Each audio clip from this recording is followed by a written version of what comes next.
Halo semua, selamat datang di channel Move Onward Indonesia, channel yang membahas tentang pengembangan diri dan pengelolaan keuangan pribadi. Di video ini, kita akan ngebahas tentang dana pensiun. Penting nggak sih dana pensiun itu menurut kalian?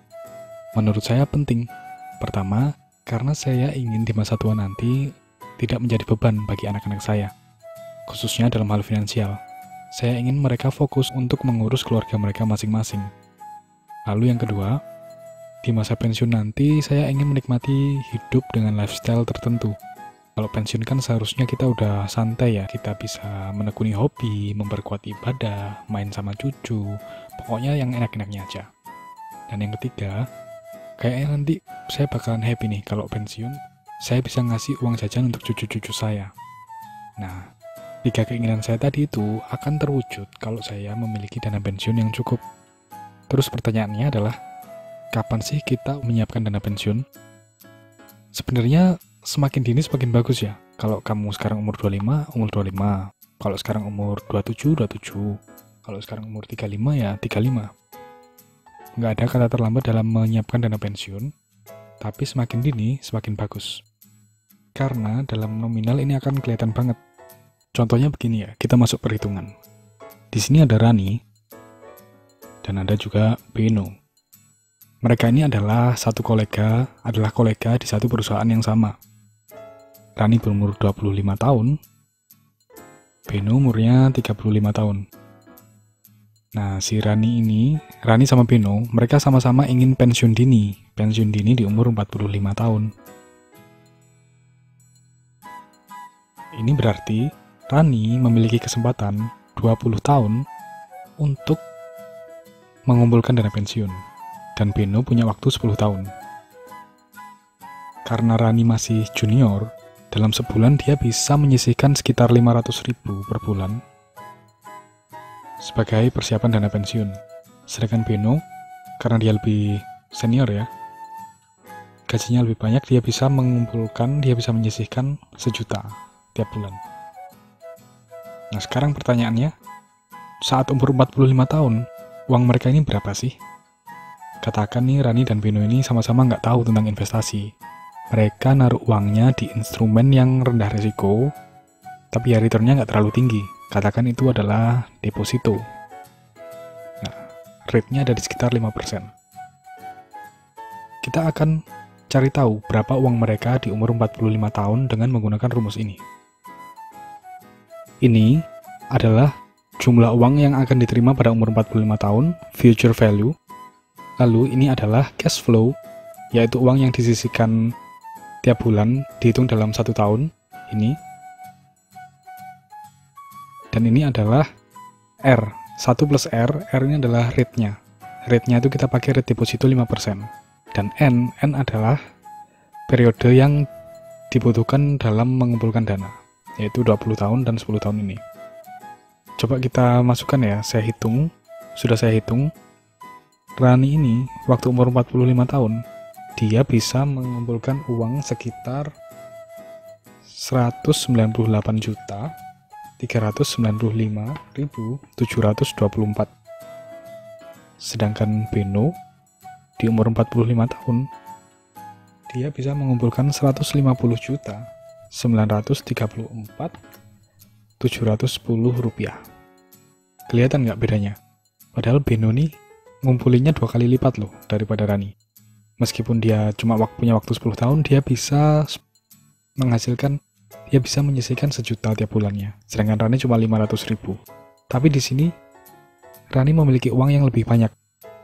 Kenapa? Karena di sini ada keajaiban compound interest ya, dari 5% ini. Makanya saya bilang semakin dini kita mengumpulkan uang pensiun, itu semakin ada manfaatnya untuk kita. Semakin besar benefit yang bisa kita dapatkan.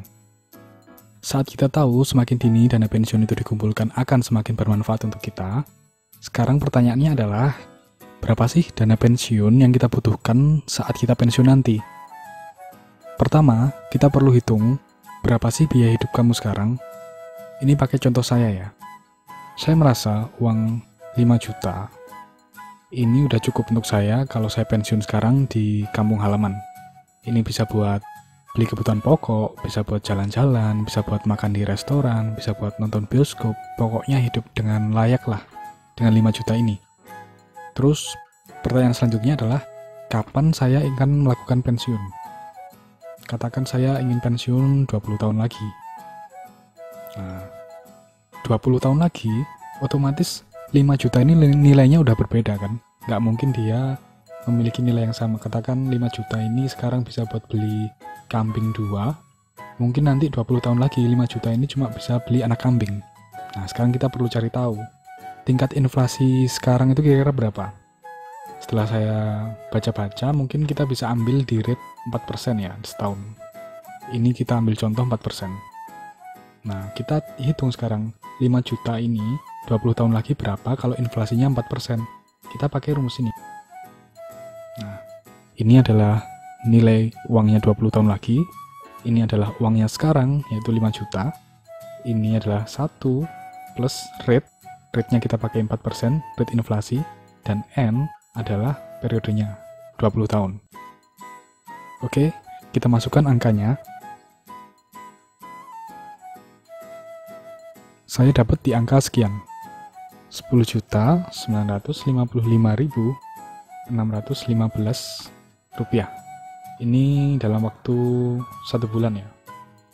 1 bulan kebutuhan kita di 20 tahun lagi itu 10.955.000. Berarti dalam 1 tahun kebutuhan kita kan ini tinggal dikali 12 saja kan. Dapat di 131.467.392. Nah, karena waktu pensiun itu kan seharusnya idealnya kita nyantai ya. Berarti uang 131 juta selama 1 tahun ini kita dapetin dari hasil investasi kita. Jadi ini passive income kita dapat segini. Untuk dapat passive income segini itu kita harus punya modal berapa? Kan instrumen investasi ini ada banyak macamnya ya, bervariasi. Ada deposito, itu sekitar 5% rate-nya. Terus obligasi, itu bisa sekitar 8%. Terus di saham, bisa lebih dari 10%. Sekarang pertanyaannya, waktu pensiun itu mau ditaruh di mana uangnya? Kalau menurut saya sih, saham udah nggak masuk perhitungan ya, karena saham ini resikonya tinggi banget. Meskipun returnnya tinggi, tapi ya sebanding lah sama resikonya. Sedangkan pensiun kan kita maunya kan hidup dengan nyaman ya, hidup dengan tenang.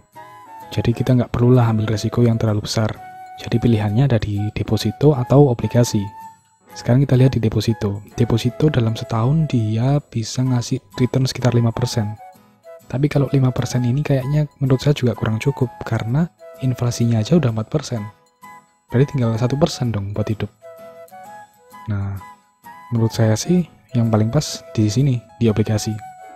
Kalian bisa lihat obligasi yang diterbitin di pemerintah seperti ini. Rate-nya bervariasi, mulai dari 6 sampai sekitar 9%, pokoknya sekitar itulah. Saya ambil tengahnya 8%. Nah, dengan rate 8% ini, kita bisa menjalani hidup dengan passive income. Tapi ini dibagi ya, jadi 8%, ini 4% untuk menanggulangi inflasi, biar deposito, biar uang kita, modal kita itu nggak tergerus inflasi. Nah, baru 4%-nya ini buat biaya hidup kita. Biaya. Jadi, 131 juta ini adalah 4% dari modal kita. Berarti modal kita berapa? Tinggal dihitung aja. 131 juta dikali 100 per 4, dia jadinya sekitar 3,268 miliar. Itu adalah uang yang perlu kita kumpulkan supaya kita bisa pensiun dengan damai, tenang, dan nggak kepikiran masalah kerjaan. Oh ya, sorry tadi salah tulis, harusnya dana yang harus kita kumpulkan itu sekitar 3,286 miliar. Balik tadi ya. Jadi kita harus punya uang segini biar kita bisa hidup dari passive income sesuai dengan lifestyle yang udah kita tentukan tadi. Nah, pertanyaannya, ini kan uangnya banyak nih. Cara kita untuk mengumpulkan uang segitu itu gimana? Paling nggak saya punya 3 pandangan bagaimana cara kita untuk mencapai angka ini di masa pensiun. Yang pertama, kita investasi di saham multi-bagger.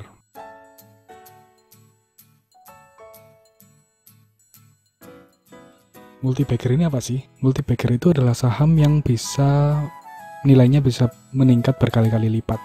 Bisa 2 kali lipat, 3 kali lipat, atau 4 kali lipat. Contohnya, saham ini deh, INKP. Ini adalah perusahaan yang bergerak di bidang produsen kertas. Pada tahun 2017, Januari, harganya itu ada di sekitar 1000-an. Terus di Juni 2018, dia nilainya meningkat jadi di 20.000. Meningkat pesat kan? Itu namanya multi-bagger. Terus, contoh lain, TKIM, Ciwi Kimia nih, sama produsen kertas juga. Dia di Maret 2017 itu harganya sekitar 1000-an. Terus di tahun 2018, Juni, harganya udah mencapai 17.000. Terus yang nggak terlalu banyak nih, Sido Muncul.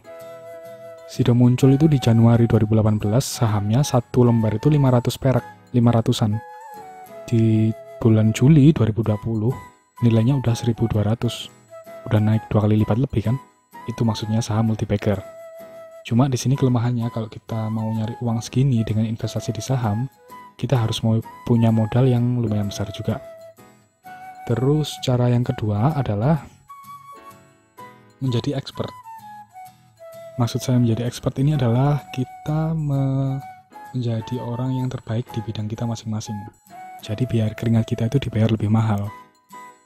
Bisa aja kamu nanti jadi akuntan, jadi pengacara, musisi, top manager, konsultan, atau dokter spesialis. Mana aja yang penting, saat kita udah menjadi seseorang yang memiliki pengetahuan dan value tinggi di bidang tertentu, yang pasti nanti salary atau keringat kita bakal lebih mahal lah pokoknya. Terus yang ketiga, yang ini adalah cara yang menurut saya bisa dilakukan oleh semua orang adalah dagang. Dagang atau bisnis lah. Udah lihat video yang ini? Di situ itu menceritakan tentang seorang wanita yang jualan baju, yang awalnya itu modalnya 150.000, terus dalam waktu 4 tahun doang, 4 tahun itu bisa diputar jadi omset miliaran. 2 digit lagi. Mbaknya nggak mau ngaku sih berapa digit, berapa miliar pastinya tuh nggak mau ngaku. Dia cuma bilang, setahun itu omsetnya miliaran dengan 2 digit. Bisa belasan, bisa puluhan. Nah dari cerita itu, saya jadi terbuka sih mata saya kalau dengan jualan atau dagang itu semua orang bisa menjadi kaya. Dan angka 3,286 miliar ini adalah angka yang sangat-sangat masuk akal untuk dicapai. Oke, sekian dulu videonya. Yuk semangat nyiapin dana pensiun untuk menikmati hari tua. Bersama saya Nat, ayo bareng-bareng jadi lebih baik. See you!